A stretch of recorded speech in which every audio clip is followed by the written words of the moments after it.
Тэр зүгээр нэг багш биш. Тэр бол бидний эзэн.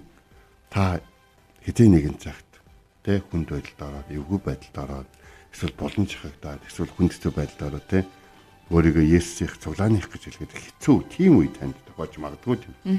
Эзэн таныг ойлгоно. Эзэн дагалдагчтай ойлгож ирсэнтэйгээ адилхан ойлгоно.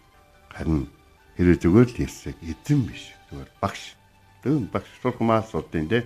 Зарим нэг юмнууд нь их гоё таалагдчих. Жишээ нь одоо хүнд хэлгээд зөвөн үгүүд Библиэлд байдаг байхгүй юу? Чи юу тарьснаа хураана гэдэг ч юм уу тэ. Гэдэг чинь би бүр ингэж ярьдаг хүнтэй таарчсан байхгүй юу? Энэ ном бол хүмүүсийн хайрлагч нэгэн өөрийнхөө хүүгээр дамжуулж хүмүүсийн төлөө юу хийсэн бэ гэдэг ном. Бас тэрийг хүртэх ёстой хүмүүс нь одоо ч гэсэн энэ нэвтрүүлгийг сонсоод таны эргэн тойрон амьдарч байгаа гэдгийг. Тийм учраас би таныг Есүсийг эзэн гэж хүлээн зөвшөөрөө, амьдралынхаа эзэн гэж хүлээн зөвшөөрсэй гэж хүсэж байна. Та Есүсийг одоо ч гэсэн багшийн юм уу эсвэл тэ сонирхолгүй гэхдээ кредит нь эрэхтэй багшийн хэмжээнд бодоод байдаг юм биш үстэй.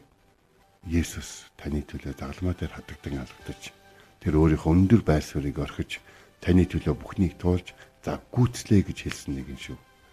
Тийм болохоор таныг маш сайн ойлгоно, таны зовлон сайн ойлгоно, танд юу хэрэгтэйг маш сайн ойлгодог нэгэн шүү. Тэр багш биш, харин тэр эзэн шүү.